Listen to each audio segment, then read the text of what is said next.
Welcome to all of you guys. आज की इस क्लास में जो है हम यूनिट 9 से जो है क्वेश्चन करने वाले हैं, जो कि है पीपल डेवलपमेंट एंड एनवायरनमेंट। ठीक है, तो चलिए क्वेश्चन को देखते हैं जी। Question number 1, arrange the following gases in the ascending order of their global warming potential. अब पहले यहाँ पे हमें समझना है, एक चीज पूछा गया है आपको, असेंडिंग ऑर्डर। असेंडिंग ऑर्डर जिसको हम क्या बोलते हैं, इंक्रीजिंग ऑर्डर बोलते हैं। तो इंक्रीजिंग ऑर्डर का मतलब ये हो गया कि यानी सबसे घटते क्रम से, सबसे छोटी इकाई से या सबसे छोटी गिनती से जो है हमें सबसे बड़ी गिनती तक जो है जाना है। यानी घटते क्रम से जो है लेकर हमें बढ़ते क्रम तक जो जाना होता है, उसको हम बोलते हैं असेंडिंग ऑर्डर।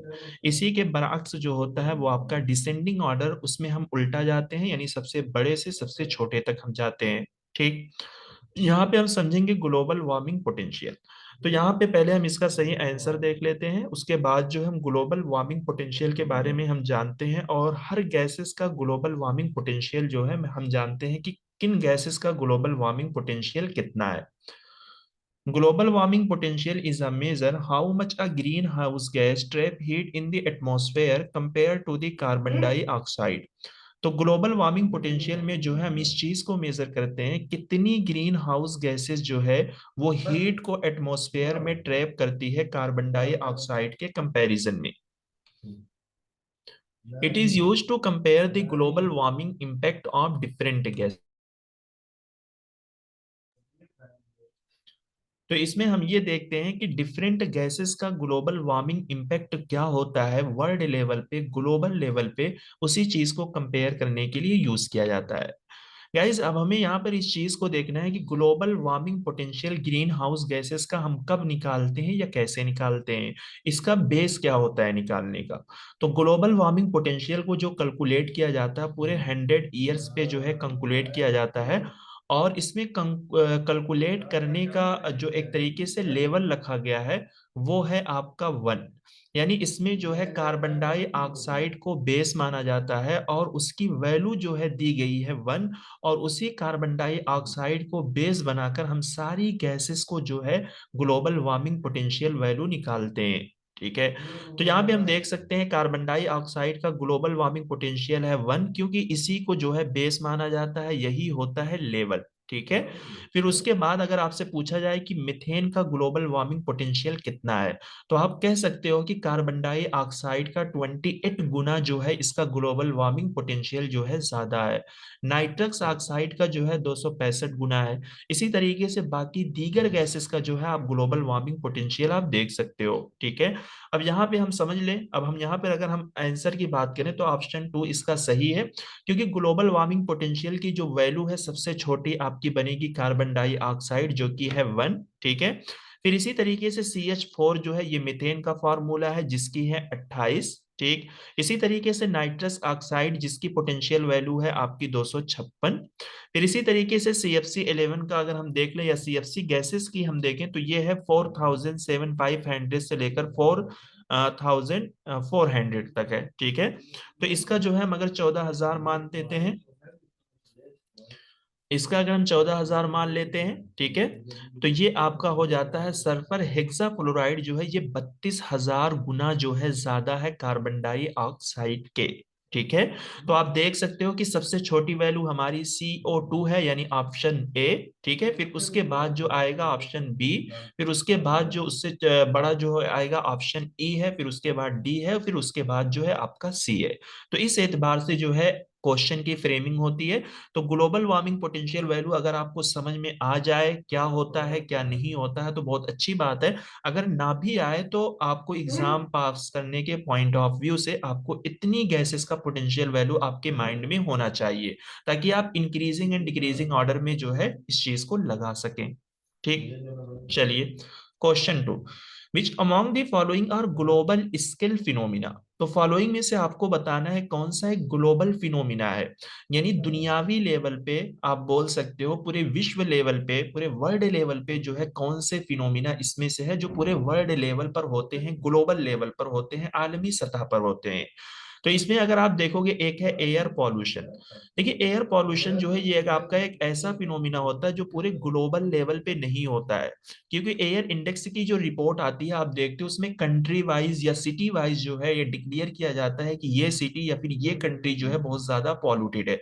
रिसेंटली अभी दिल्ली के बारे में आपने देखा था, ठीक है। तो बहुत सारी ऐसी सिटी होती है जहां पर एयर पॉल्यूशन नहीं होते।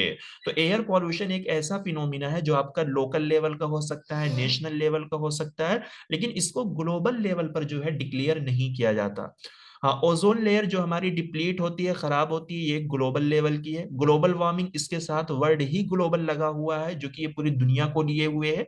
फॉरेस्ट फायर, देखिए जंगल में आग किस तरीके से लगती है, या तो बहुत ज्यादा जो है जंगल में ड्रॉट पन है, बहुत ज्यादा सूखापन है, तो सूखेपन की वजह से जंगल के अंदर जो पेड़ पौधे होते हैं वो अपने आप को फूल में तब्दील कर लेते हैं, फूल में कन्वर्ट हो जाते हैं, जिसकी वजह से आग लग जाती है। या फिर इस तरीके की मुख्तलिफ गैसेस के रिएक्शन की वजह से जो है जंगल में आग लगती है। तो ये एक ऐसे फिनोमिना है जो ग्लोबल लेवल पे शुमार किए जाते हैं। सी लेवल में अगर बढ़ाव आ गया, ठीक है, सी लेवल हमारा उठ रहा है, तो ये भी एक ग्लोबल लेवल का फिनोमिना है। सी लेवल क्यों बढ़ता है, क्योंकि ग्लेशियर्स जो है, बर्फ के चट्टान जो है वो पिघलने लगती है, फिर इस तरीके से आप बोल सकते हो कि फ्लड आ जाता है, या हैवी रेनफॉल की वजह से जो है सी लेवल उठता है। तो ये सब आपके ग्लोबल फिनोमिना है। तो ऑप्शन बी जो है ये इसका सही आंसर होगा। चलिए, तो यहाँ पर वाटर से रिलेटेड जो है डिसीज है, तो इनकी वजह से क्या बीमारियां होती है उसके एग्जाम्पल यहाँ पर दिए गए हैं। देखिए वाटर बोर्न डिसीजेज में due to injection of polluted water, यानी अगर आप पॉल्यूटेड वाटर को पीते हो, ठीक है, पॉल्यूटेड वाटर को आप कंज्यूम करते हो, तो उसकी वजह से आपको जो बीमारियां होती है उसको हम बोलते हैं टाइफाइड। ठीक है, तो टाइफाइड जो हमें बुखार होता है ना, तो ये वाटर बोर्न डिसीज है एक। इसी तरीके से water wash disease due to lack of cleaning water, यानी हम ऐसे पानी का इस्तेमाल करते हैं जिस पानी के अंदर जो है पॉल्यूशन है, गंदगी है, वो पानी जो है बहुत कम साफ है, ठीक है। तो उसकी वजह से जो हमें डिसीज होती है ये होता है ट्राकोमा। देखिए ट्राकोमा एक ऐसी डिसीज है जो आपकी आई से ताल्लुक रखती है, आंख की बीमारी है। इसमें क्या होता है कि आपकी आंख जो है बिल्कुल लाल होने लगती है, ठीक है, आईब्रो वगैरह और दीगर सारी चीजें जो है आपके एक तरीके से टूटने लगते हैं, गिरने लगते हैं।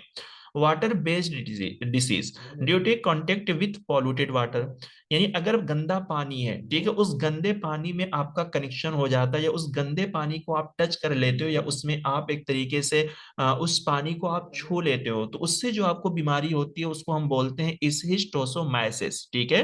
तो इसको जो है बिल हजार्डिया के नाम से भी जानते हैं, यानी इस इस्हिस्टोसोमाइसिस को जो है बिल हजार्डिया के नाम से भी जाना जाता है। तो इसका नाम भी आप याद रखो।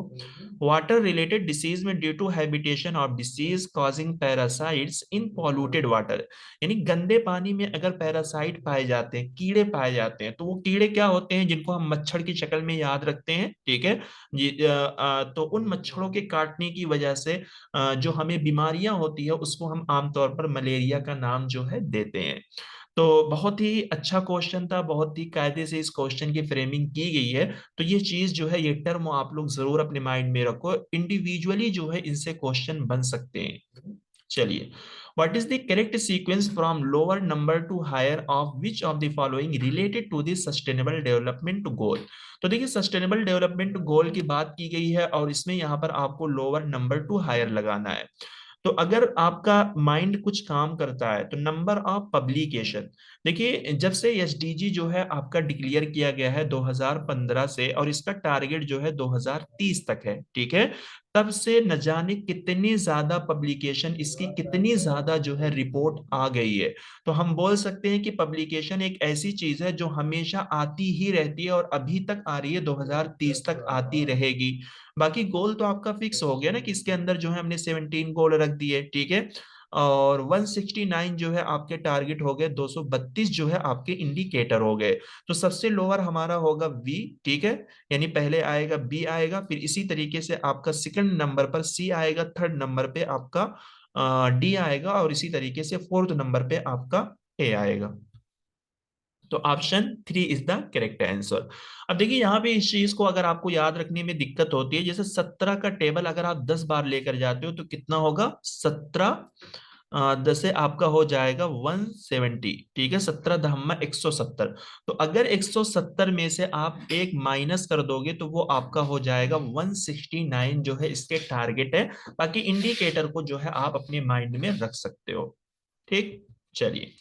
Which of the following are essential requirement for the formation of photochemical smoke? तो photochemical smoke जो है ये भी आपका क्या है, एक एयर पॉल्यूशन है, ठीक है।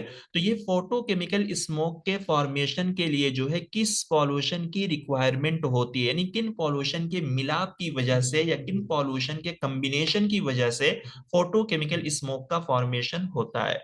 तो हमने कई बार बताया है कि NOx, ठीक है, नई नाइट्रोजन की जितनी भी गैसेस हैं उन सारे गैसेस के ग्रुप को हम बोलते हैं NOx, ठीक है। लेकिन नाइट्रोजन की दो गैसेस जो एयर पॉल्यूशन का काम करती हैं, एक है आपके ऑप्शन में जिसका नाम है नाइट्रोजन डाई ऑक्साइड, एक है जिसको हम बोलते हैं नाइट्रिक ऑक्साइड, ठीक है।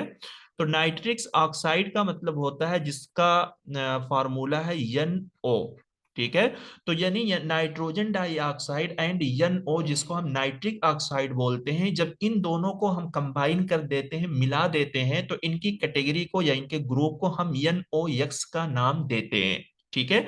तो जब nitrogen dioxide plus volatile organic compound and sunlight, सूरज की रोशनी में इन दो गैसेस का मिलाप होता है या इनका रिएक्शन होता है, तो उसकी वजह से एक स्मोक बनता है, एक बादल बनता है, उसी को हम फोटोकेमिकल स्मोक का नाम देते हैं।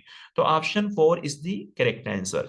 तो हम देख लेते हैं, तो कहीं कहीं जैसे यहाँ पे आपको ऑप्शन में नाइट्रोजन डाइऑक्साइड लिखा है, तो आप इस चीज के लिए तैयार रहिए, आपको नाइट्रिक्स ऑक्साइड यानी NO लिखकर भी पूछा जा सकता है या फिर NOx भी लिखकर पूछा जा सकता है, ठीक है।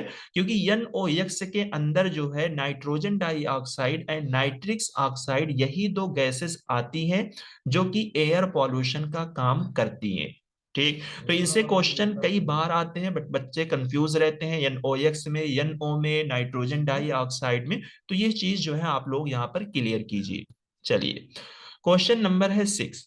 तो ये काफी अच्छा क्वेश्चन है और आसान क्वेश्चन है, ठीक है, शायद आप में से हर किसी को मालूम हो। तो मिलीनियम डेवलपमेंट गोल के कितने गोल हैं? 8 गोल है। इसको हमने बताया था कि 8 का टेबल अगर आप 3 बार पढ़ते हो, ठीक है, तो आपका कितना होगा? 8 त्रिक के 24 होगी, बट इसमें से आपको 3 माइनस करना है तो आपका हो जाएगा 21, ठीक है। यानी 8 का पहाड़ा आप 3 बार पढ़ोगे, उसमें से 3 माइनस कर दोगे तो आपका हो जाएगा 21, यानी 21 टारगेट है। फिर 8 का पहाड़ा जो है आप कितनी बार पढ़ते हो? 6 बार पढ़ते हो, तो इसके 48 इंडिकेटर जो है निकल कर आ जाते हैं।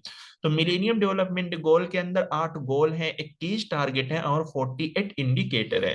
वहीं पर अगर हम सस्टेनेबल डेवलपमेंट की बात करें तो उसके अंदर 17 गोल हैं, 169 टारगेट है। तो 17 का पहाड़ा अगर आप 10 बार पढ़ते हो और उसमें से एक माइनस कर दोगे तो आपका हो जाएगा 169, ठीक है।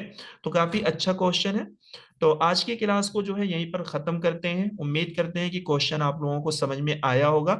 इसमें काफी ऐसी चीज है जो आप लोगों की रिवाइज हुई होंगी और काफी ऐसी चीज है जो आप लोगों को नहीं मिली होंगी, ठीक है। तो क्वेश्चन के रिगार्डिंग अगर कुछ भी डाउट्स है तो आप कमेंट बॉक्स का जरूर इस्तेमाल करें, ठीक है।